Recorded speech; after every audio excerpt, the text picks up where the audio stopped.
Bismillahirrahmanirrahim. Alhamdulillah wassalatu wassalam ala Rasulillahi amma ba'd. Hadirin dan hadirat rahimakumullah. Assalamualaikum warahmatullahi wabarakatuh. Alhamdulillah, kita bersyukur kehadirat Allah Azza wa Jalla. Berkat taufiknya kita dapat berkumpul sekali lagi dalam majlis ilmu pada pagi ini untuk mengetahui lebih lanjut selok-belok agama Islam. Sebab sebagai mukaddimah, bagus juga saya awali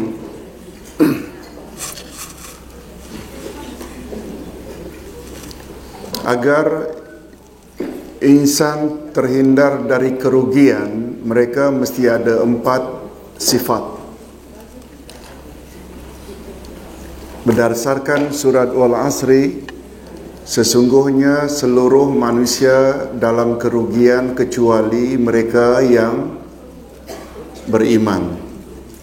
Yang kedua, beramal saleh. Yang ketiga, berpesan-pesan dengan kebenaran, dakwah. Dan yang keempat, berpesan-pesan dengan kesabaran.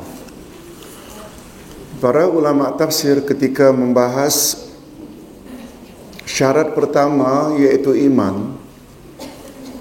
Iman seseorang tidak akan sempurna tanpa 3 ilmu. 3 ma'rifah,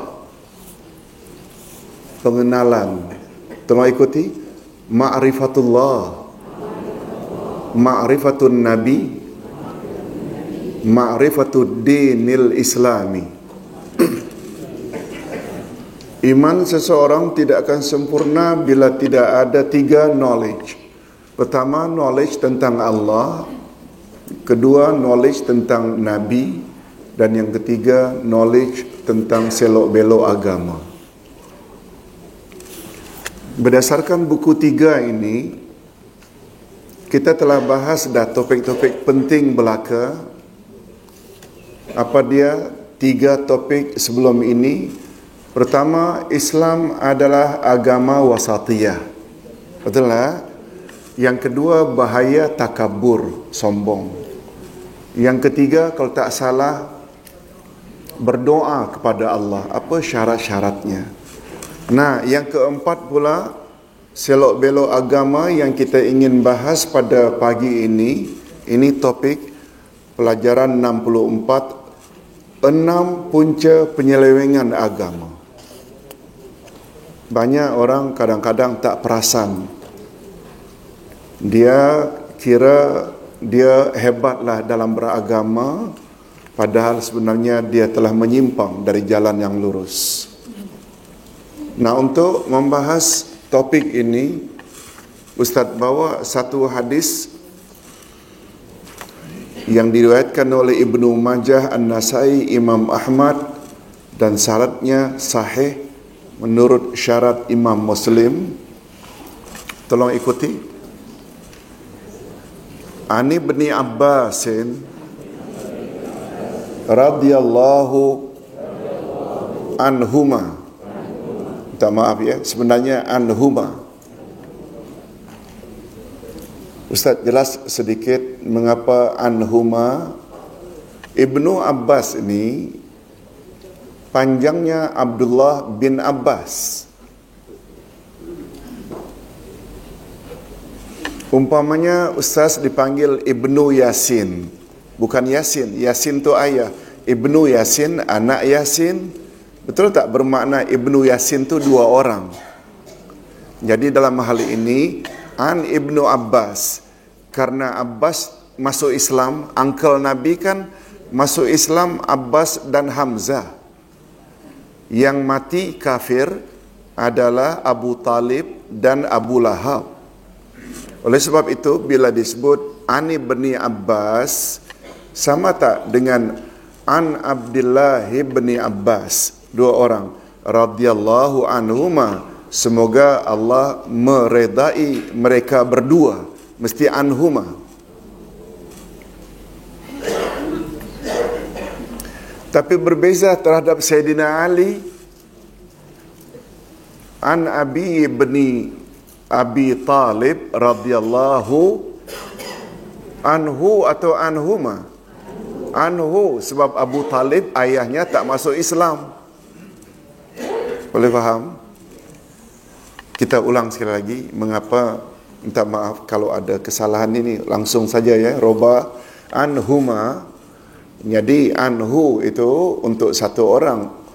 Tapi anhuma tambah saja ha dengan mim atas. Tolong ikuti. Ani bin Abbasin radhiyallahu anhuma qala Rasulullah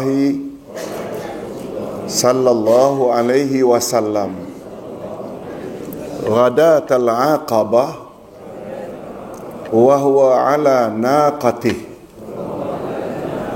ilqit li hasan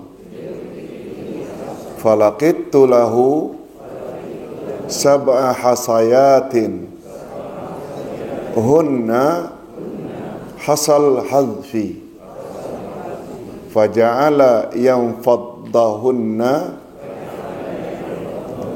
fi kaffi wa yaqulu amsali haula'i farmu summa qala ya ayuhan nas iyyakum wal ghulu fid din fa innahu ahlaka man kana qablukum al ghulu fid din. Daripada Ibnu Abbas radhiyallahu anhuma katanya, telah bersabda Rasulullah sallallahu alaihi wasallam kepadaku pada pagi melontar Jamratul Aqabah. Pada pagi melontar Jumratul Aqabah. Sedangkan baginda di atas ontanya. Apa kata Nabi kepada Ibnu Abbas?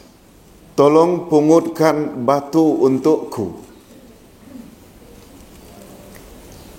Lalu aku pun memungut untuknya sebanyak 7 batu sebagai pelontar Jamrah Aqabah. Kemudian baginda meleraikan batu-batu itu di tangannya supaya berjatuhan debu-debunya sambil berkata, seperti besar batu-batu inilah hendaknya kamu melontar. Kemudian baginda bersabda lagi, hai sekalian manusia, hindarlah diri kamu daripada melampau-lampau atau al-ghulu dalam urusan agama. Karena sesungguhnya yang menyebabkan binasanya orang sebelum kamu ialah karena mereka melampau-lampau dalam urusan agama. Hadis riwayat Ibnu Majah, An-Nasai, Imam Ahmad, sanadnya atau sandarannya sahih dengan syarat Imam Muslim. Okey, itu baru terjemahan. Tapi kita dah dapat satu gambaran kandungan utama di dalam hadis tersebut. Syarah al-hadis. Hadis di atas juga menjelaskan kepada kita bahawa di antara penyebab kemusnahan umat terdahulu ialah karena mereka memiliki sifat al-ghulu. Apa makna al-ghulu? Melampau. Oleh itu kita diingatkan oleh baginda Nabi sallallahu alaihi wasallam supaya menjauhkan diri daripada sifat tersebut. Jadi sebelum Ustaz masuk kepada topik, bagus juga Ustaz jelaskan sedikit maksud hadis.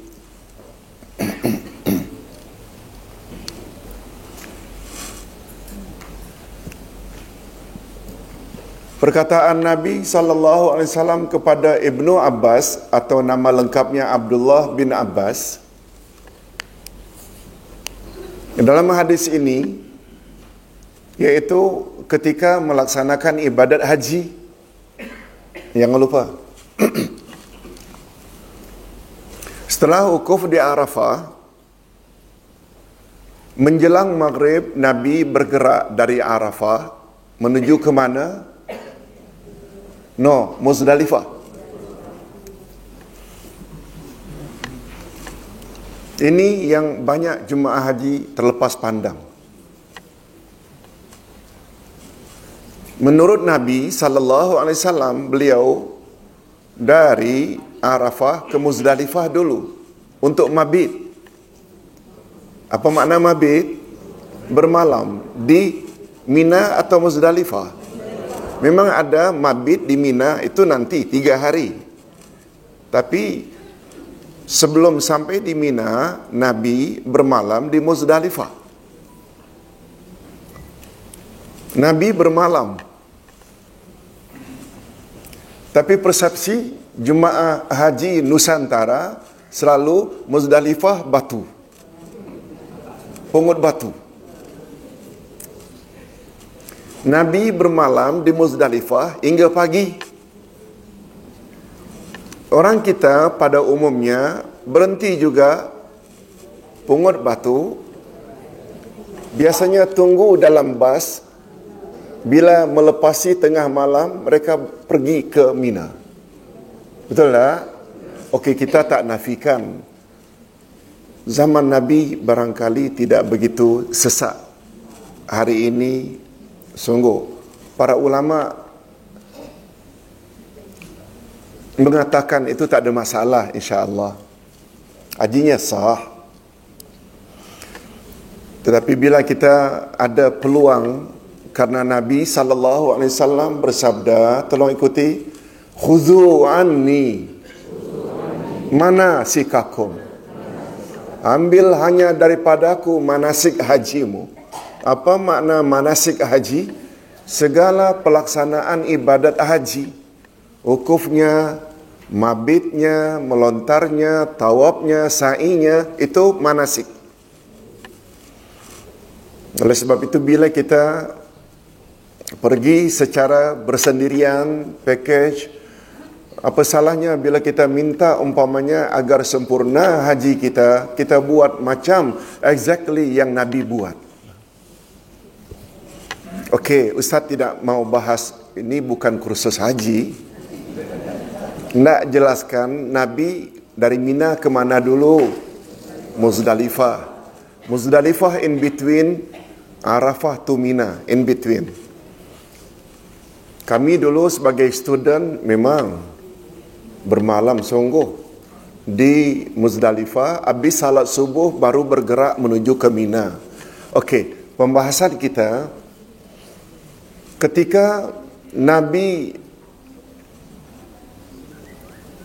selesai salat subuh di Muzdalifah, mau bergerak ke Mina.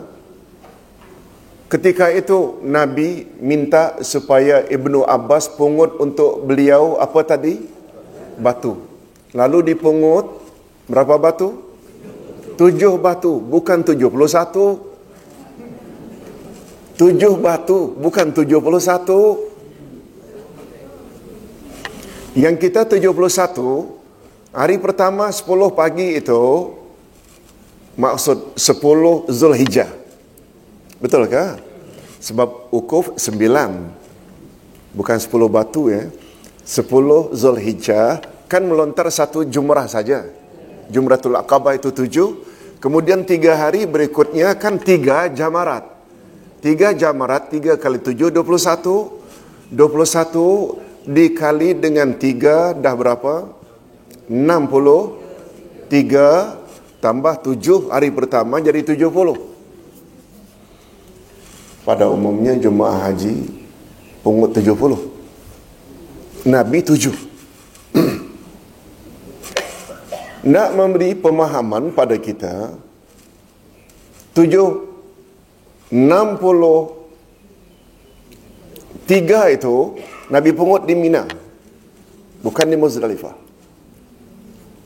Boleh tak? Nabi yang buat itu. Ustaz tidak pertikaikan, tidak ambil 70 pun tak mengapa. Tapi ada yang kita pernah dengar, oh, kalau dipungut di Mina tak sah lontarannya. Itu yang kita tidak sebut. Itu dah melampau. Dah melampau.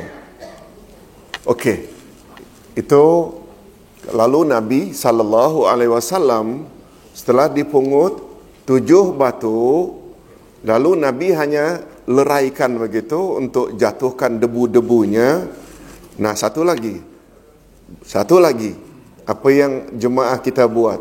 Direndam untuk bezakan batu ke atau tai onta.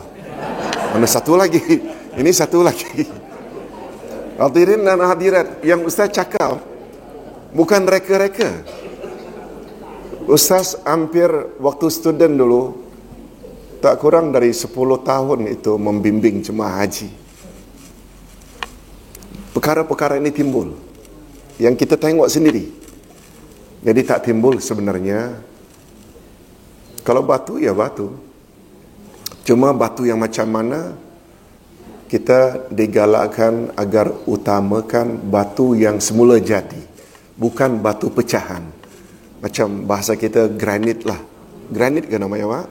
Yang untuk konkrit itu, kalau boleh. Namun demikian, batu-batu pecahan pun tak mengapa. Okey, itu sekedar latar belakang hadis ini. Iaitu Nabi suruh Ibnu Abbas mencari batu ketika berada di mana? Di Muzdalifah, dalam jumlah berapa? 7 batu.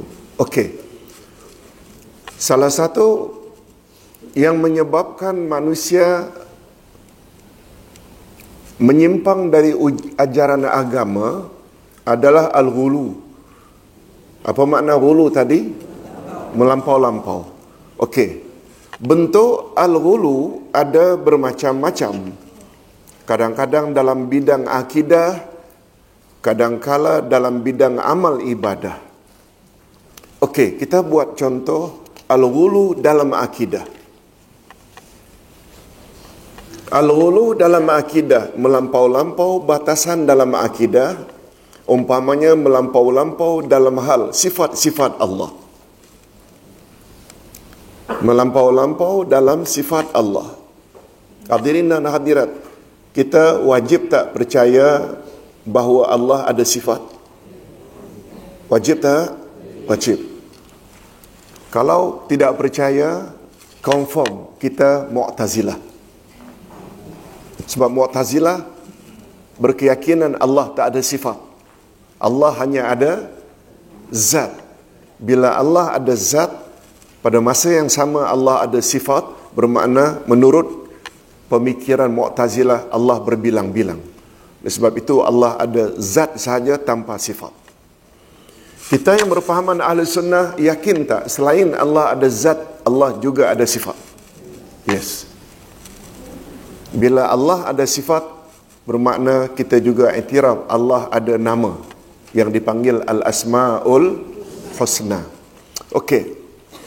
Ada yang menafikannya dan ada pula yang mentakwilkannya karena kononnya ingin mensucikan Allah. Ustaz ulang. Umpama melampau-lampau dalam sifat-sifat Allah, ada yang menafikannya. Siapa tadi? Mu'tazilah. Dan ada pula yang mentakwilkannya. Jangan kata Allah punya sifat bersemayam. Kita mesti takwilkan kepada Allah memerintah. Ada tak? Ada tak? Itu juga dalam kategori melampau. Kononnya ingin mensucikan Allah. Sementara itu ada pula yang melampau-lampau dalam mengisbatkan sifatnya sehingga sampai ke tahap tajsim dan tashbih, penyerupaan dengan makhluk. Nah, andai kata menafikan tak boleh, itu Mu'tazilah. Tak percaya Allah ada sifat. Mentakwilkan juga tak boleh. Mengisbatkan exactly sifat Allah macam sifat makhluk. Allah duduk di atas arash, sama betul seperti manusia duduk di atas kursi. Melampau tak? Melampau. Yang benar dalam hal ini hendaklah pertengahan di antara dua pandangan di atas, iaitu tanzih tanpa ta'til. Tolong ikuti, tanzih tanpa ta'til. Makna tanzih, kita hendaklah mensucikan Allah tanpa ta'til, tanpa menolak sifatnya. Ta'til menolak, tanzih mensucikan. Tapi ketika kita mensucikan sifat Allah, jangan sampai ke tahap ta'til. Boleh faham Ustaz? Mu'tazilah, betul tak? Mereka ingin tanzih Allah tapi ta'til. Karena tak mau Allah itu berbilang-bilang menurut fikiran mereka, kita mesti katakan Allah tak ada sifat. Itu maknanya tanzih dengan ta'til. Kita yang berpahaman ahli sunnah, betul tak? Tanzih tanpa ta'til. Kita tetapkan itu sifat bagi Allah, tapi kita tidak nafikan itu memang sifat Allah. Ustaz buat contoh. Allah Subhanahu wa ta'ala 7 ayat dalam Quran menyebut bahawa Dia bersemayam di atas arash. Kita yakin tak Allah bersemayam? Yakin tak? Kita tolak atau tidak bersemayamnya Allah? Tidak tolak. Itu maknanya tanzih tanpa ta'til. Cuma bila ditanya, tahukah awak bagaimana Allah bersemayam? Tak tahu. Allah bersemayam sesuai dengan keagungannya. Itu dia pahaman Ahlus Sunnah wal Jamaah. Di antara contoh ulama Ahlus Sunnah wal Jamaah dalam hal ini, Imam Malik. Imam Malik termasuk tak salah satu imam Ahlus Sunnah wal Jamaah? Kita dah belajar dah. Tolong ikuti. Ketika beliau mengulas tentang Allah bersemayam. Al-istiwa'u ma'lum wal kaifiyatu majhul wal imanu bihi wajib wasu'alu anhu bid'ah. Allah bersemayam, kita maklum. Bagaimana Allah bersemayam, kita jahil. Betul tak? Jahil maknanya tak tahu. Beriman Allah bersemayam adalah wajib. Mengapa wajib? Tertera 7 ayat dalam Quran. Betul tak? Apa yang ada dalam Quran kita wajib imani. Menyoal macam mana Allah bersemayam itu bid'ah. Maknanya kalau bid'ah patut tak kita jauhi? Jangan tanya. Itu maksudnya. Itu maknanya isbat tanpa ta'til. Okey. Yang benar dalam hal ini hendaklah pertengahan di antara dua pandangan di atas, iaitu tanzih tanpa ta'til, mensucikan Allah tanpa menolak sifatnya, dan isbat tanpa tajsim atau dan tashbih. Kita menetapkannya tanpa menyerupakannya dengan makhluk. Ini yang selamat. Boleh tak pahaman ini kita hubung kaitkan dengan pelajaran pertama, pelajaran 61, wasatiyah? Boleh tak wasatiyah? Ini namanya wasatiyah, pertengahan. Contohnya, al-ghulu orang Nasrani Kristian terhadap Nabi Isa. Ghulu tak? Melampau tak? Pendapat Kristian terhadap Isa, ghulu tak? Dari sudut apa? Tolong jawab. Jangan hulu-hulu saja.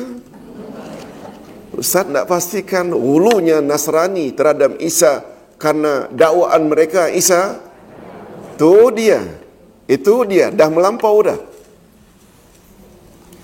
Betul tak itu adalah pahaman yang melampau? Mendakwa Isa anak Tuhan. Itu dia. Yang kedua, hulunya Syiah terhadap Sayyidina Ali. Boleh tak? Nah, dari sudut apa? Hanya Ali saja yang layak jadi khalifah. Kan 3 khalifah terdahulu mereka reject. Ini belum lagi jemaah dengar apa yang Ustaz baru dapat 2 hari, 2 malam yang lalu.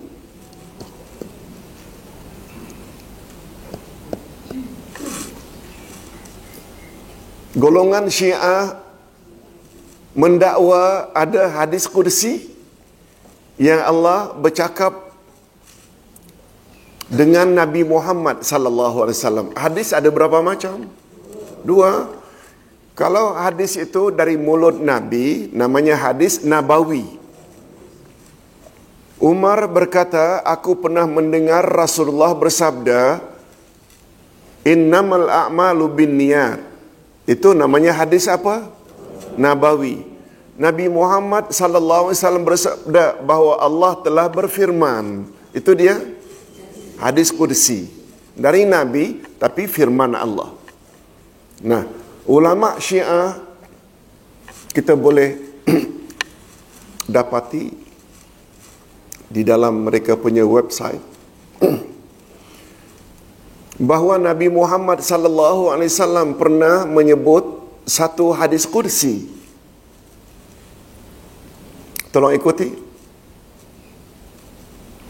Laulaka lama khalaqtul aflak walaula Ali lama khalaqtuka walaula Fatimah lama khalaqtukuma.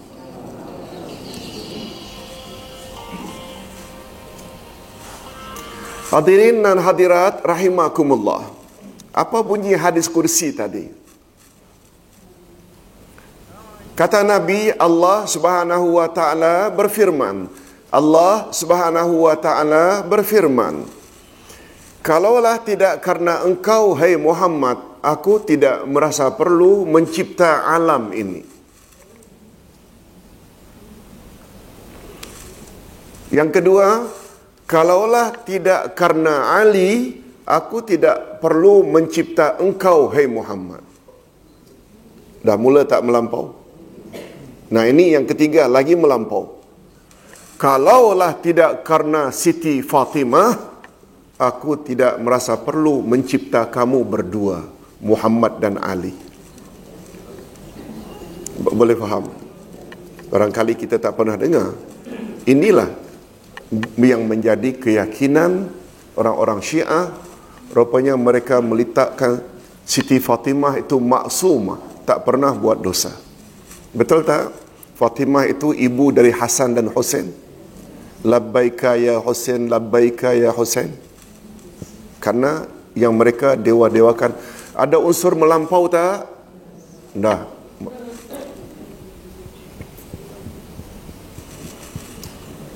Hadirin dan hadirat rahimakumullah. Itu sebabnya kata ulama Ahlus Sunnah wal Jamaah, walaupun mengambil bahagian depannya saja, hadis itu dinilai hadis yang palsu. Apa dia bahagian yang depannya? Kalaulah tidak karena engkau hai Muhammad, aku tidak merasa perlu untuk mencipta alam semesta ini. Itu hadis palsu. Nah, Syiah tambah lagi, kalaulah tidak karena Ali, aku tidak perlu merasa mencipta engkau hai Muhammad. Kalau tidak karena Fatimah, aku tidak merasa perlu, kata Allah, untuk mencipta Muhammad dan Ali. Maknanya Fatimah paling tinggi. Ada tak unsur ghulu? Yes. Kita teruskan. Al-ghulu setengah pengikut tarikat sesat, bahawa kononnya Nabi Muhammad sallallahu alaihi wasallam dicipta daripada nur dan alam ini berasal dari nur Muhammad. Ini wujud. Kalau dulu-dulu, akhir-akhir ini baru saja tidak ada. Kalau dulu-dulu sekitar tahun 80-an dulu, bila ada Maulidur Rasul, karena nak mengangkat begitu tinggi Nabi Muhammad sallallahu alaihi wasallam, lalu dibawa hadis tadi. Kalaulah tidak karena engkau hai Muhammad, aku tidak merasa perlu untuk mencipta alam ini. Padahal itu ada unsur ghulu tak? unsur hulu.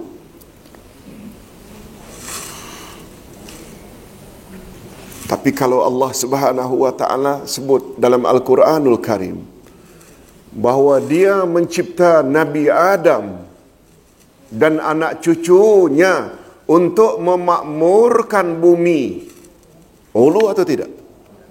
Hulu atau tidak? Memang untuk itu pun Nabi Adam dan anak cucunya dicipta oleh Allah, betul tak, untuk membangun bumi? Memakmurkan bumi maknanya membangun untuk memakmurkan bumi. Okey, kita teruskan.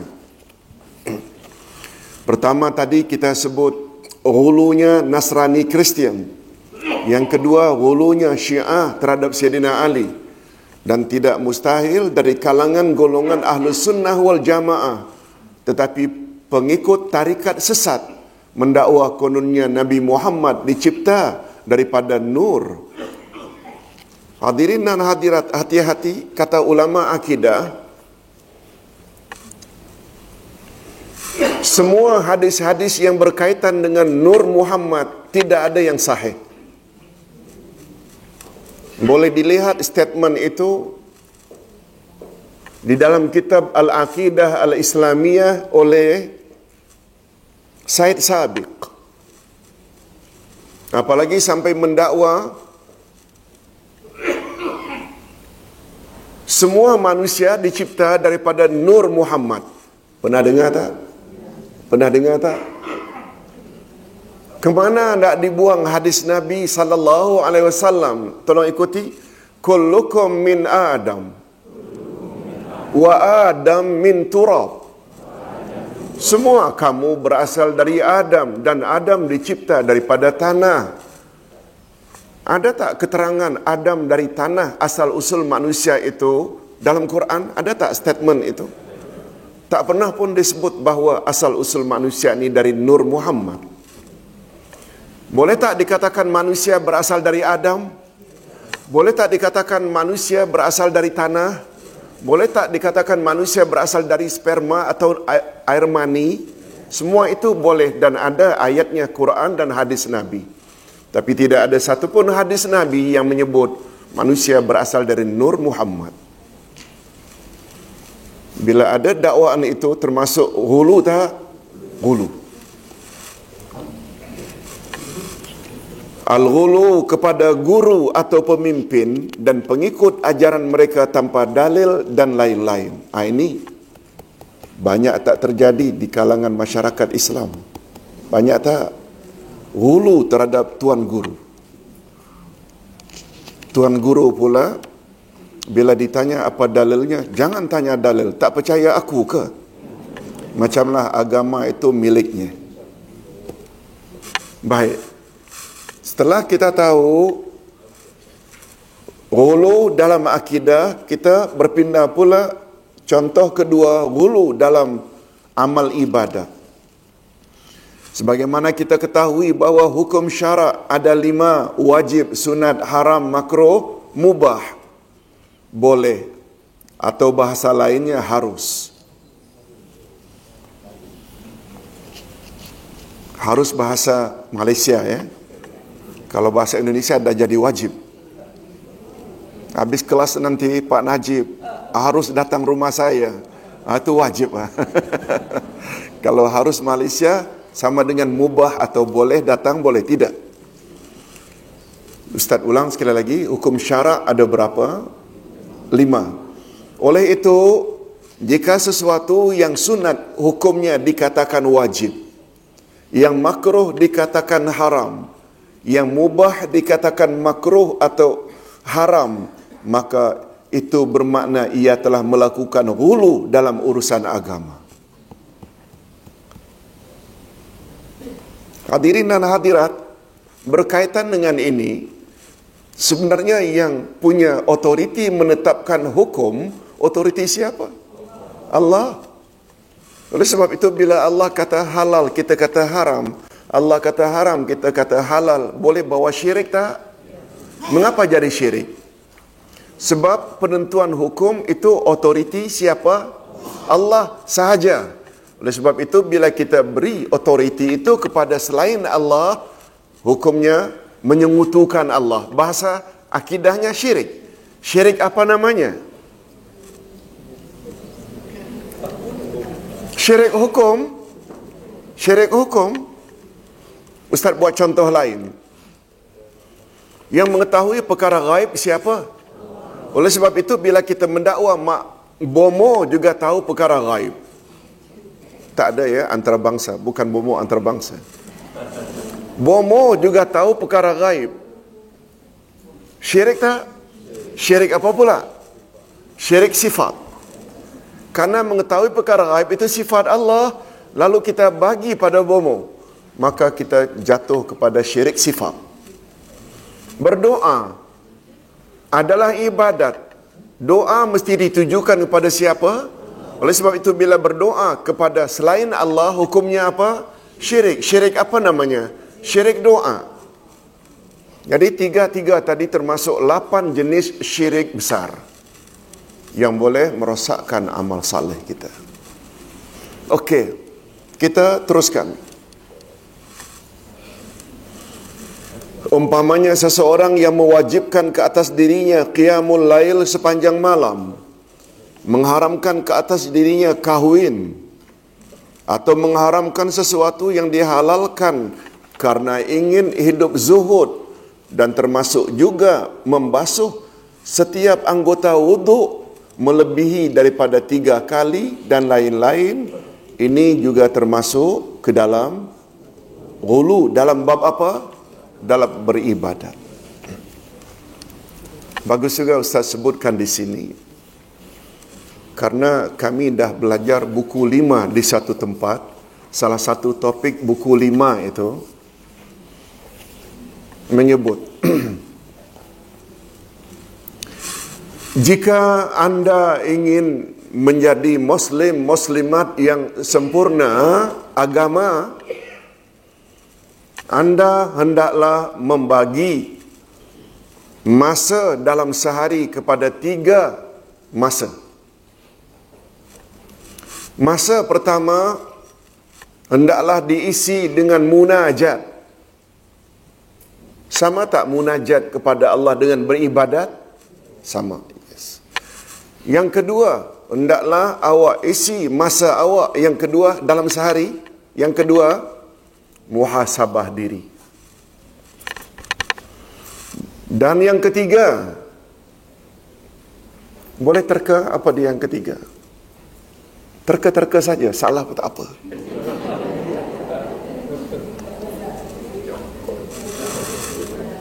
Thank you. Enjoy dalam hal-hal keduniaan selagi dia boleh dan halal. Milikilah kereta mewah, milikilah rumah-rumah mewah, tapi pastikan dari sumber yang halal.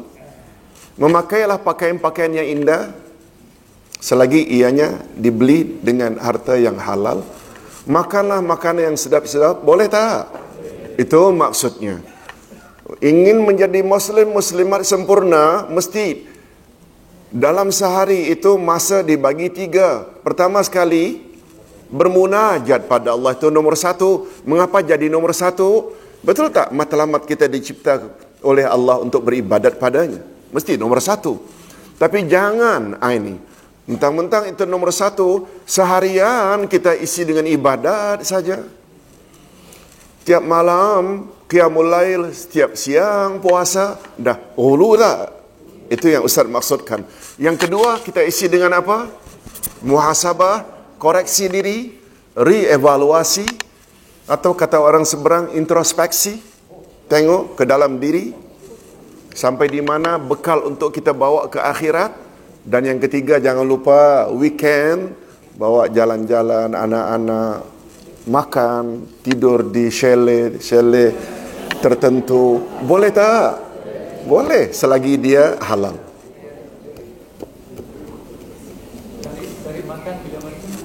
Cari makan.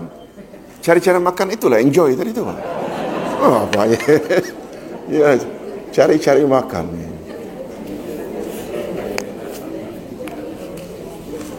Jangan fikiran itu majlis ilmu saja.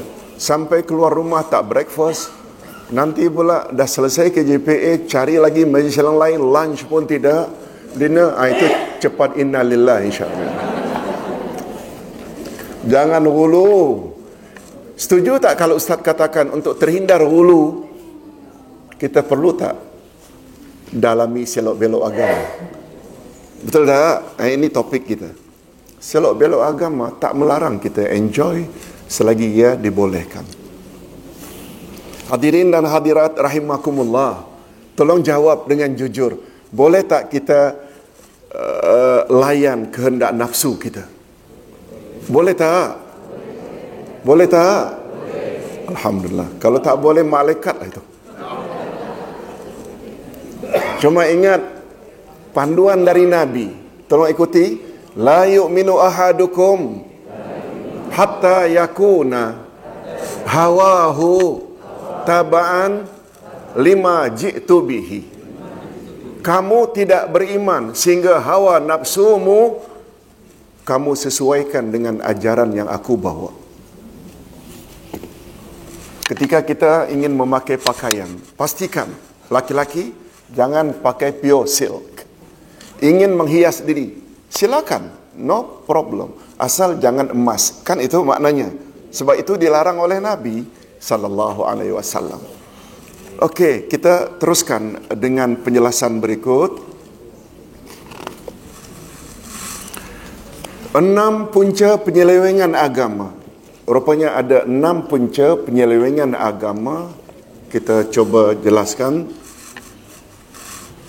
Ustaz dapatkan 6 punca penyelewengan agama ini daripada satu buku yang cukup baik, iaitu Hujjatullahil Balighah. Selain daripada Al-Ghulu di atas, Syah Waliullah Ad-Dahlawi dalam kitabnya Hujjatullah Al-Balighah juz 1 halaman 120-121 telah menyenaraikan beberapa punca yang boleh mengakibatkan penyelewengan dalam urusan agama. Bagus juga kita tahu, Ustaz dinasihatkan oleh pensyarah, kalau tidak baca buku, kita perlu tahu juga latar belakang penulis. Betul tak? Sebab kadang-kadang bila kita asyik baca, tahu-tahu penulisnya orientalis, tahu-tahu pemimpin tarikat sesat. Kita yang kurang latar belakang agama boleh terpengaruh tak? Boleh terpengaruh. Itu sebabnya bila kita layari website kita, sungguh banyak di dalam internet miliknya Syiah. Betul tak? Macam tadi yang Ustaz baca tadi tu, semuanya dalam website Syiah. Kita hanya tidak ingin tahu saja sampai di mana hulunya mereka. Betul tak? Selama ini kita tak pernah dengar barangkali anggapan mereka terhadap Fatimah itu, kalaulah tidak kerana Fatimah, Allah tidak merasa perlu mencipta Nabi Muhammad dan Ali. Betul tak? Itu bermakna selama ini kalau kita anggap Ali itu dah tinggi dah, ada lagi yang lebih tinggi dari Ali. Hadirin dan hadirat rahimakumullah. Syah Waliullah, dia adalah termasuk wali Allah yang dia iktiraf. Bukan orang Arab. Dia orang India. Ad-Dahlawi ini, dia adalah dinisbahkan dengan New Delhi. Dahlawi ini diambil dari New Delhi. Dahlawi maknanya dia berasal daripada New Delhi. Dia adalah seorang ulama yang sangat terkenal. Bukunya Hujjatullah Balighah ini sampai diguna pakai oleh ulama-ulama Timur Tengah, walaupun beliau bukan orang Arab.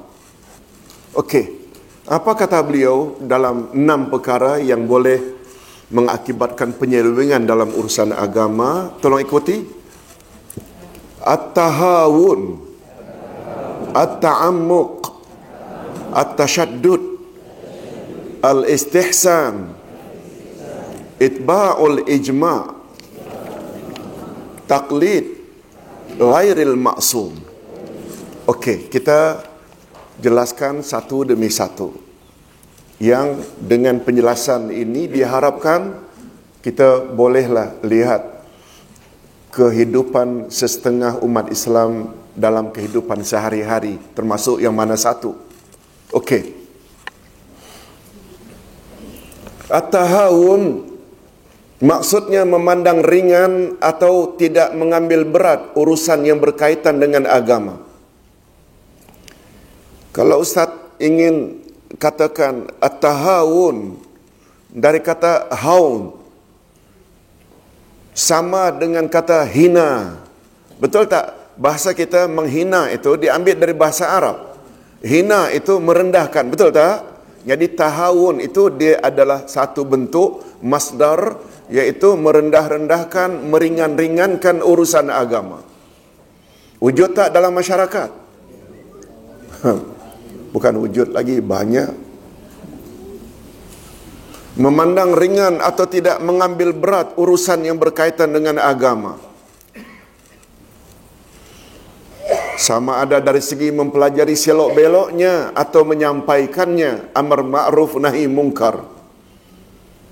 Mendalaminya satu, sudah didalami lalu diamalkan untuk sendiri sahaja, tidak mau disampaikan, pun dalam kategori abaikan ajaran agama atau mengamalkan ajarannya. Dan sikap ini, yakni at-tahawun, akan lebih-lebih lagi dirasakan mudaratnya jika justru terjadi di kalangan para ulama dan pembesar negara. Dan inilah penyebab utama mengapa lenyapnya agama Nabi Nuh dan Nabi Ibrahim.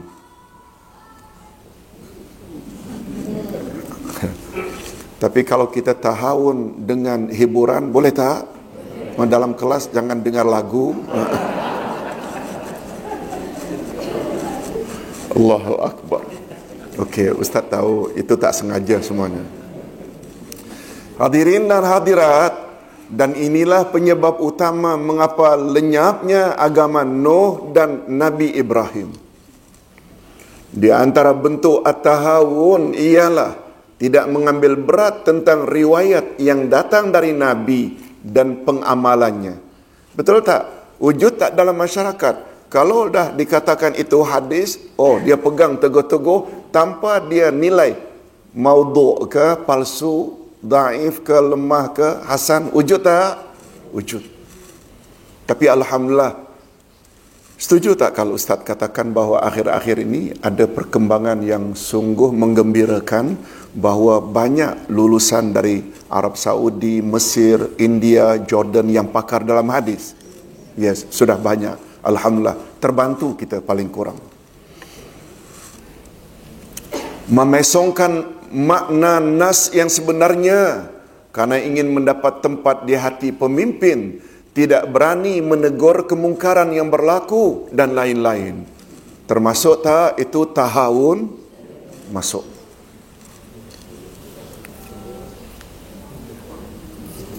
Tahawun maknanya memandang ringan, tidak ambil berat. Ambil enteng, ya. Anggap enteng. Hadirin dan hadirat, kalau Ustaz hubung kaitkan tahawun ini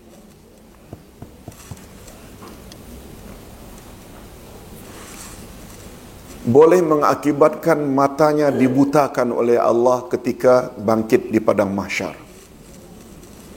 Ustaz dapat kesimpulan itu dari mana, Ustaz? Tolong ikuti ayat 123 hingga 126 surat Taha. A'udzu billahi minasyaitonir rajim. Faman a'rada 'an zikri fa inna lahu ma'isyatan danka wa nahsyuruhu yaumal qiyamati a'ma qala rabbi lima hasyartani a'ma wa qad kuntu basira. Qala kazalik atatka ayatuna fanasitaha wa kadzalikal yaum tunsa. Coba perhatikan terjemahan ayat. Barang siapa yang berpaling dari peringatanku Al-Quran, niscaya aku akan sempitkan hidupnya di dunia dan aku akan bangkitkan dia nanti di akhirat dalam keadaan buta. Dia berkata, "Oh Tuhan, mengapa aku dibangkitkan dalam keadaan buta sedangkan dulu di dunia aku celik, boleh melihat?" Allah jawab, "Telah datang kepadamu ayat-ayatku lalu kamu tidak hiraukan. Lalu sekarang giliranku pula untuk tidak ambil peduli terhadapmu." Ada tak unsur tidak ambil berat? Ada tak? Tidak ambil berat terhadap ayat Quran atau ajaran Allah. Di akhirat Allah akan balas dengan tidak ambil berat terhadap orang tersebut. Hadirin dan hadirat, kesimpulan itu Allah tidak ambil, kita tidak ambil berat di sini, lalu Allah tidak ambil berat terhadap nasib kita di sana. Pengambilan hukum itu namanya mantuk, tersurat. Apa lawannya? Mafhum. Mafhum. Jangan jawab ngantuk. Mafhum. Mafhumnya apa? Ya, tersirat. Dalam ayat itu apa dia? Bila awak ambil berat terhadap Quran, betul tak? Di dunia, lalu di akhirat nanti Allah akan ambil berat terhadap nasib awak. Itu maknanya pemahaman tersirat. Hukum tersirat yang dapat diambil dari ayat itu. Mudah-mudahan kita termasuk golongan yang Allah ambil berat. Jadi jangan tahawun. Tahawun menganggap enteng. Itu sebabnya nasihat Ustaz sebelum lupa, selain kita bertungkus lumus mengajar dan membimbing anak dan cucu dalam hal-hal pembelajaran akademik, perlu tak cucu kita juga ambil berat dalam urusan agamanya? Yes. Sebab semua nanti pulangannya untuk kita juga setelah kita mati. Yang kedua, tolong ikuti at-ta'ammuq. Jadi kalau at-tahawun dari kata hina, rendah, at-ta'ammuq dari kata amiq. Amiq ini dalam. Deep. Betul ke deep? D-double-E-P kalau tak salah. Itu dia. Amiq. Dalam. Maknanya urusan agama terlalu didalam-dalami. Bukan bermakna tak boleh mendalami agama. Tapi ada setengah orang terlalu didalam-dalami dalam perkara yang tak perlu didalami. Ini dia. Maksudnya, menggolongkan semua suruhan agama adalah wajib. Semua larangan agama adalah haram. Ini dah melampau lagi. Hukum syarak tadi ada berapa? 5. Betul tak? Arahan Allah bukan semuanya wajib, tapi ada tak sunat? Yang boleh dibuat, boleh tidak bila sunat. Tapi orang yang ta'amik ini, orang yang at-ta'ammuq ini, suruhan Allah seolah-olah semuanya wajib. Dosa bila tak buat qiyamul lail. Dosa bila tidak buat rawatib, qabliyah, ba'diyah. Dosa bila tidak buat duha. Larangan Allah betul tak? Ada yang haram, ada makruh. Pokoknya bila itu larangan, semua dia kategori ke dalam haram belaka. Itu namanya ta'ammuq. Wujud tak dalam masyarakat? Wujud. Yang berkenaan barangkali beranggapan dengan ta'ammuq membuat Islamnya jadi sempurna. Betul tak? Tapi bagi orang yang faham, dia akan melihat dia telah menyimpang. Dia telah menyimpang. Padahal dalam suruhan agama ada yang wajib dan ada yang sunat. Dalam larangan ada haram dan ada pula yang makruh. Demikian juga terhadap sunnah Nabi. Tidak semua hukumnya wajib diikuti. Malahan ada yang sunnah yang hanya digalakkan saja. Itulah sebabnya para ulama membagi sunnah Nabi kepada dua. Pertama namanya sunnah syar'iyah. Tolong ikuti, sunnah syar'iyah, sunnah urfiyah. Sunnah syar'iyah, sunnah yang berkaitan dengan agama. Sunnah urfiyah, sunnah yang berkaitan dengan adat Nabi sebagai orang Arab. Yang bila beliau berpakaian, zaman itu tu jubah, gamis, sop.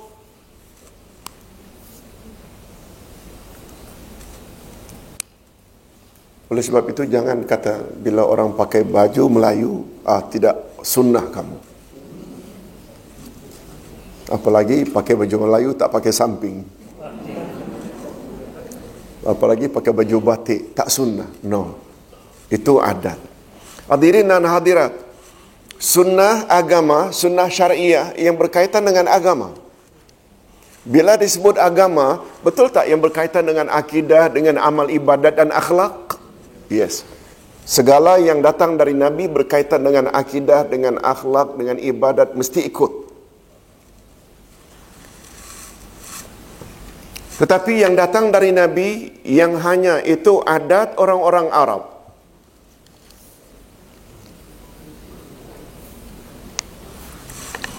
Kita selaku umatnya boleh ikut dan boleh tidak ikut. Asal dengan syarat.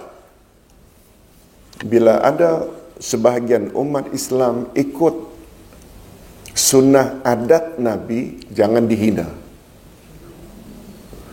Kita memakai baju Melayu, kita memakai baju batik, jangan hina orang pakai serban.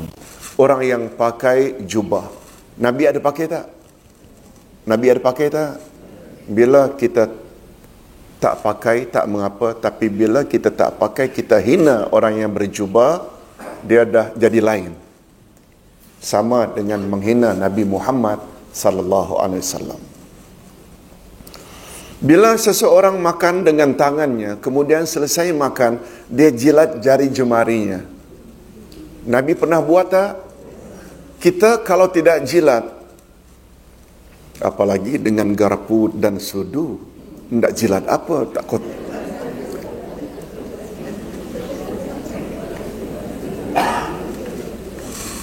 Hatta kita makan dengan tangan, kita tidak jilat. Dosa tak? Tidak. Tapi jangan kita pula hina kalau ada orang yang menjilat. Hadirin dan hadirat, ada tak rahasia di balik jilatan baginda terhadap jari jemarinya selesai makan? Ada tak hikmahnya? Ada. Apa dia hikmahnya? Dia sangat menolong untuk menghadam makanan. Sebab dalam jari jemari kita ini ada semacam zat enzim ke? Buktinya bila nasi di bekasnya kita hanya ambil dengan tangan lalu diletakkan, betul tak? Beberapa jam akan basi. Beza dengan sudu atau dengan sendok, tapi dengan tangan langsung bila ditinggalkan bekasnya itu boleh basi. Menunjukkan ada tak satu zat yang boleh menolong penghadaman. Ya, macam itu. Maknanya kita jangan hina. Apa yang Nabi buat semua ada hikmahnya. Okey. Cuma sebelum Ustaz lupa, di antara dua sunnah tersebut, syar'iyah dan adat, mana yang lebih utama atau yang perlu kita utamakan? Syar'iyah. Pertanyaan berikut, Ustaz, wujud tak dalam masyarakat mereka yang beria-ia sangat dengan sunnah adat, tetapi mereka tidak ambil berat terhadap sunnah syar'iyah? Wujud tak? Dia berjubah, janggutnya panjang, dia berserban, mendakwa bila bersalawat roh Nabi datang. Boleh faham? Wujud tak? Mereka utamakan sunnah adat, tapi sunnah syar'iyah mereka abaikan. Kita tak setuju. Hadirin dan hadirat, kita berpindah. Pertama tadi apa dia? At-tahawun. Yang kedua at-ta'ammuq. Tolong ikuti. Yang ketiga at-tashaddud. At-tashaddud dari kata syadid, bersangat-sangatan. Maksudnya sikap lebih suka memilih ibadat-ibadat yang lebih menyusahkan, padahal agama tidak menyuruh atau mewajibkannya, seperti puasa sunat setiap hari, tidak kahwin, mengekalkan amalan sunat seperti ia mengekalkan amalan wajib. Rasulullah sallallahu alaihi wasallam pernah melarang Abdullah bin Umar bin Osman bin Maz'un dan Osman bin Maz'un daripada berbuat demikian. Allah Subhanahu wa taala Rasulullah pernah melarang Abdullah bin Umar, anak Umar bin Khattab, dan juga pernah melarang Osman bin Maz'un daripada berbuat demikian. Apa kata Nabi dalam hadis sahih riwayat Imam Bukhari dan Imam Muslim? Sekali-kali tidaklah seseorang memberatkan agama kecuali agamanya itu akan mengalahkannya.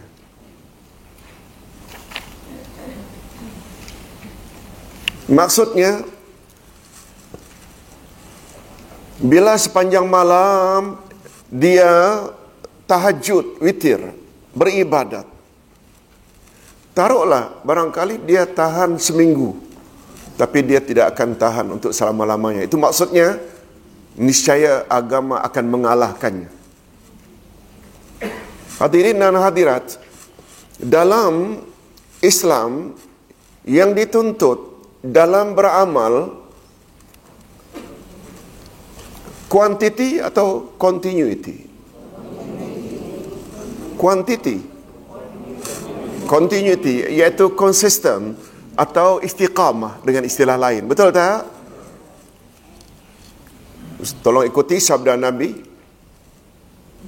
Inna ahabbal a'mali indallahi adwamuhu wa in qalla.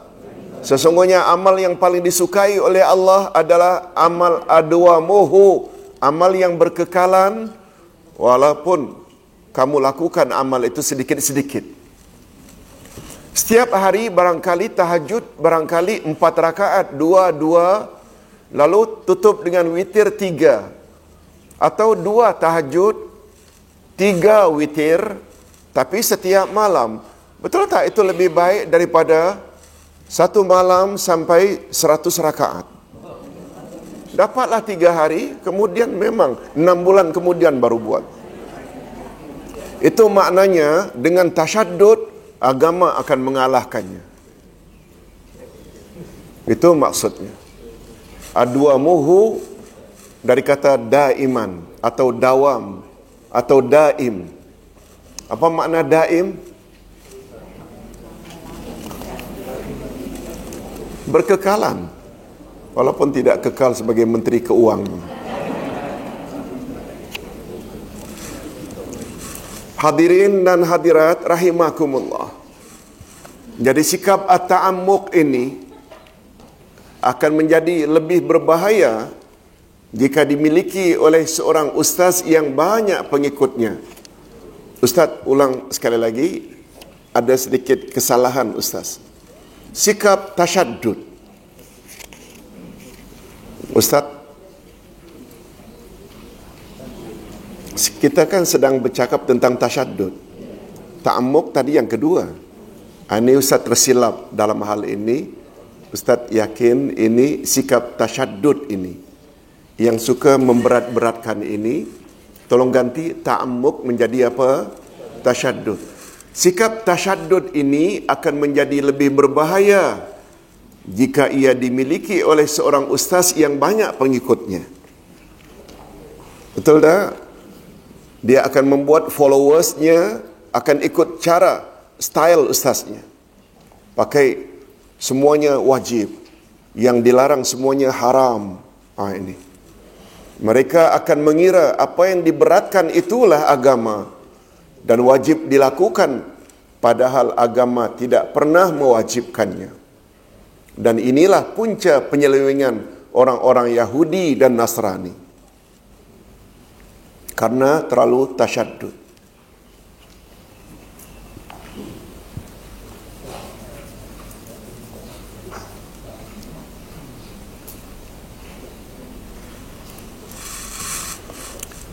Hadirin dan hadirat, ekoran dari sifat tasyaddud ini, mereka akan kritik pembahagian yang 3 tadi. Apa dia pembahagian yang 3 tadi? Kalau ingin jadi muslim, muslimat yang sempurna, masa dalam sehari sebaiknya dibagi kepada berapa? 3. Pertama, ibadat. Yang kedua, muhasabah diri. Yang ketiga, golongan tasyaddud tak akan suka yang enjoy tadi. Betul tak? Tak akan suka kepada yang enjoy. Mengapa mesti enjoy? Tak. Islam kata macam itu. Hadirin dan hadirat, Nabi Muhammad sallallahu alaihi wasallam pernah sebut tak, kebahagiaan di dunia ada 3. Punya pasangan yang saleh atau salihah. 1. Yang kedua, mempunyai rumah yang selesa. Yang ketiga, mempunyai kenderaan yang selesa. Nabi kategori itu sebagai kebahagiaan yang boleh awak capai di dunia.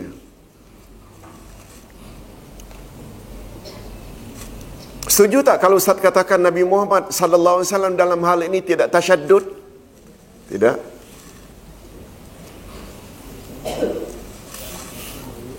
Nabi Muhammad sallallahu alaihi wasallam pernah berkata kepada Siti Aisyah radhiyallahu anha.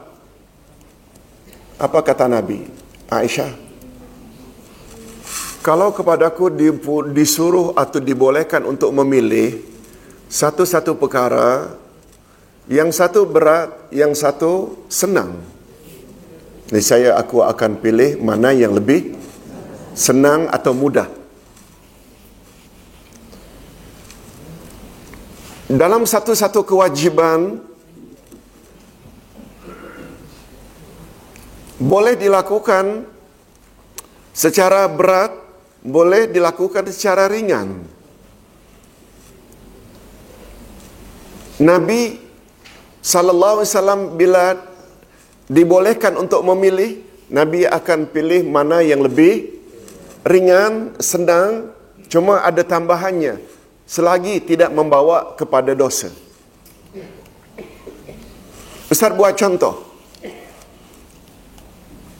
Andai kata kita berangkat nanti, ada yang mau berangkat ke JB, habis kelas, taruhlah setelah berangkat dari rumah sekitar jam 1 sampai dinilai Zuhur 1:30. Dia ingin salat Zuhur 4 rakaat, Zuhur sahaja. Lalu niat untuk salat asar nanti sampai di JB, umpamanya jam 5, 4 rakaat lagi. Boleh tak? Tapi apabila dia memilih pilihan yang kedua, dinilai dia buat jamak qasar, Zuhur 2, asar 2. Boleh tak? Mana yang lebih ringan? Jamak qasar. Pilihannya itu membawa dosa tak? Nabi akan jamak dan qasar. Wujud tak dalam masyarakat?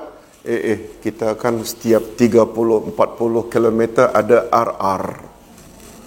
ada kemudahan, tak timbul masalah itu. Kan makin banyak rakaatnya, 4 rakaat, 4 rakaat makin afdal. Pandai pula beri fatwa macam itu. Boleh faham maksud Ustaz? Itu bercanggah. Bagi orang jahil dia akan kata, ya tak ya juga ya. Ini masalahnya. Itu sebabnya Ustaz suka tak sebut perkara ini. Pertama tadi tahawun, memang wujud. Ta'amuk juga wujud. Tasyaddud wujud. Hadirin dan hadirat rahimakumullah. Nah, yang keempat, tolong ikuti al-istihsan. Al-ihtisan ini maknanya dari kata hasan, iaitu baik. Maksudnya beranggapan bahawa hukuman ciptaan manusia adalah lebih baik dan lebih sesuai daripada hukuman yang telah ditetapkan oleh Allah Subhanahu wa taala. Contohnya seperti sikap ulama Yahudi. Walaupun hukum rejam tertera di dalam Taurat ke atas orang-orang yang berzina, mereka melihat hukuman tersebut sebagai punca perbalahan umat dan akan membawa mudarat yang lebih besar. Oleh itu mereka gantikan hukuman itu dengan menghitamkan muka orang yang berzina dengan arang dan menyebatnya dengan beberapa kali sebatan dengan rotan. Mereka mengira hukuman ini lebih baik, lebih sesuai jika dibandingkan dengan hukum rejam daripada Allah. Ini wujud tak? Malah ada pula sampai yang berpendapat apabila hukum hudud dilaksanakan, saya akan tinggal di luar Malaysia. Ini bimbang. Istihsan ini beranggapan hukuman yang dibuat oleh manusia lebih baik. Wah, ini salah sangat. Yang kelima, tolong ikuti itba'ul ijma'. Itba' maknanya ikut. Ijma' kesepakatan. Hati-hati ya dalam memahami itba'ul ijma'. Syekh Waliullah Ad-Dahlawi maksudnya tidak macam melarang ikut ijma'. Maksudnya mengikuti pandangan atau amalan orang ramai, majoriti, dan mengira itulah yang mesti benar atau qata'i. Padahal pandangan atau amalan tersebut sama sekali tidak ada dasarnya daripada Al-Quran atau As-Sunnah Nabi sallallahu alaihi wasallam. Ini berbeza dengan ijma' ulama yang menjadi salah satu sumber hukum dalam Islam, yaitu kesepakatan ulama yang berlandaskan roh atau semangat Al-Quran dan As-Sunnah. Sungguh banyak ayat Quran yang mengungkapkan hal ini dan melarang kita bersikap demikian. Ustaz terjemahkan saja untuk menghemat masa. Apabila dikatakan kepada mereka, ikutilah apa yang telah diturunkan Allah, mereka menjawab, tidak, tetapi kami hanya mengikuti apa yang telah kami dapati dari perbuatan nenek moyang kami. Apakah mereka akan mengikuti juga walaupun nenek moyang mereka itu tidak mengetahui suatu apapun dan tidak mendapat petunjuk? Wujud tak dalam masyarakat bila kita bawa ayat Quran, hadis Nabi, mereka mula mempertikaikan, nenek moyang punya ajaran dulu lagi bagus. Ada tak? Atau tidak komen macam itu pun mereka tetap berpegang dengan ajaran nenek moyang, padahal itu bercanggah. Rupanya itu sebenarnya adalah sikap siapa sebenarnya yang Allah ceritakan ini? Pada asalnya Arab jahiliyah. Sikap Abu Jahal, Abu Lahab ini. Dan satu lagi, larangan mengikuti pandangan yang bersifat majoriti. Tolong ikuti. Wa in tuti' aksara man fil ard yudilluka an sabilillah wa iyattabi'un illa zan wa inhum illa yakhrusun. Dan jika kamu menuruti kebanyakan orang-orang yang di muka bumi ini, niscaya mereka akan menyesatkan kamu dari jalan Allah. Mereka tidak lain hanyalah mengikuti persangkaan belaka, dan mereka tidak lain hanyalah berdusta. Kesimpulannya, walaupun pandangan atau amalan orang ramai biasanya betul, tetapi kalau kita sampai berkesimpulan bahawa setiap pandangan atau amalan orang ramai itu pasti betul, itu adalah kesimpulan yang tidak betul.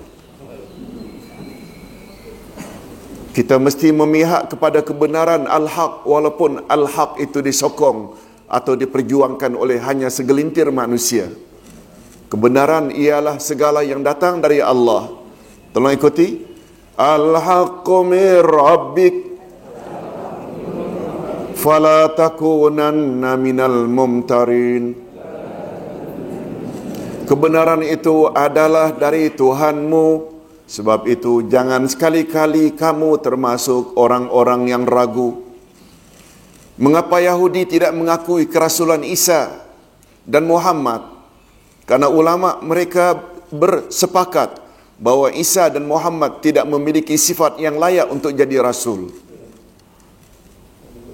Mereka terlalu ta'assub dengan pandangan pemimpin mereka. Ini sebagaimana sikap ta'assub musyrikin Mekah terhadap amalan nenek moyang mereka. Jadi masalah amalan majoriti memang biasanya betul, tetapi sampai beranggapan setiap amalan orang ramai adalah betul, itu tidak betul. Hadirin dan hadirat masih ingat tak, lebih kurang 40 tahun yang lalu, 50 tahun yang lalu, ini bagi yang umur 70 ya. Nah, Ustaz tengok ada yang umur 20 datang hari ini. 40 tahun yang lalu, 50 tahun yang lalu, kita yang umur 70, umur 20 ketika itu. Betul tak? Rabu terakhir bulan Safar ramai-ramai pergi mandi Safar. Betul tak? Sampai kadang-kadang Zuhur, Asar tak ada azan. Bilal semuanya pergi ke tepi pantai. Betul tak? Setelah diterangi, itu syirik. Sekarang dah tak ada. Kalaulah amalan orang ramai itu mesti betul, bahaya. Tak semestinya betul. Itu sebabnya Ustaz ingin bawa satu kata-kata Abdullah bin Mas'ud. Ketika beliau ditanya tentang Ahlus Sunnah wal Jamaah. Tolong ikuti. Al-jama'atu ma wafaqal haq wa in kunta wahdak.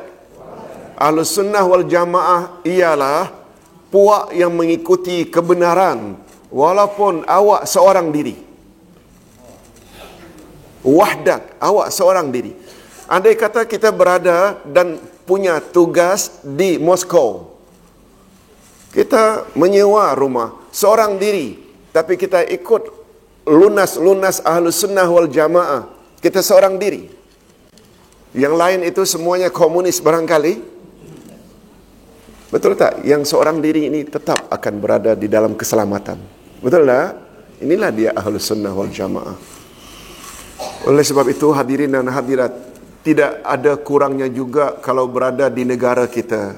Kita yang mau ikut sunnah kadang-kadang sendirian dalam kita punya taman. Jangan bimbang. Jangan terlalu terikat dengan apa amalan orang ramai yang kadang-kadang tidak ada dalilnya. Nah, yang terakhir, tolong ikuti. Taklid ghairil maksum. Taklid maknanya mengikuti secara membuta tuli terhadap orang yang tidak maksum. Maksudnya, mengikuti selain Rasulullah SAW tanpa dalil. Seperti salah seorang ulama berijtihad tentang suatu masalah, dan oleh pengikutnya dikira pandangan itu pasti betul. Lalu ia mengambil sikap menolak hadis-hadis yang sahih. Ini berbeza dengan kebolehan taklid yang telah disepakati oleh ijma' ulama, iaitu taklid terhadap ulama mujtahidin, pakar ijtihad, dengan keyakinan bahawa mujtahid ada kemungkinan betul dan ada mungkin juga tersalah. Oleh itu, jika ia tetap memandang hadis lebih mulia, oleh itu dia tetap memandang hadis tetap lebih mulia. Hadirin dan hadirat, 4 mazhab Hanafi, Maliki, Syafi'i, Hambali, betul tak telah diiktiraf oleh Ahli Sunnah wal Jamaah orang yang boleh kita ikuti? Termasuk tak? Yes. Tetapi kita ada tak keyakinan tambahan, walaupun mereka bagus diikuti, tapi mereka tetap tidak maksum? Kebarangkalian ada tak yang mereka ada buat salah? Bukan menyalahkan mereka, sebab mereka bila berijtihad, kerana ilmu mereka lengkap, kata Nabi, bila ijtihad mereka betul, dapat pahala 2. Bila ijtihad mereka salah, dapat pahala 1.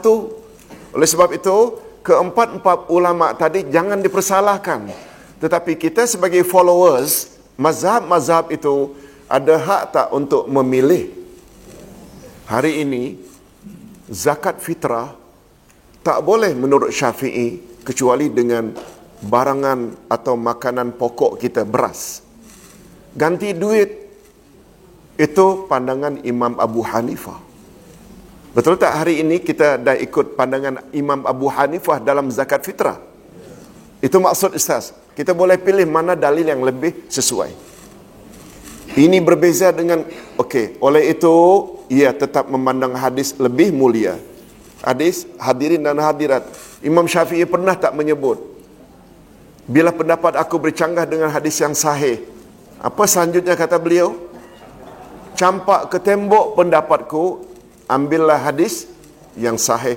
Betul tak statement itu memberi isyarat bahawa beliau sendiri tidak pernah declare yang beliau itu maksum? Yes. Dan jika ternyata apa yang ditaklidkan itu bercanggah dengan al-hadis, maka ia akan kembali kepada al-hadis dengan meninggalkan apa yang ditaklidkan. Hadirin dan hadirat, untuk pagi ini cukup sampai di sini dulu.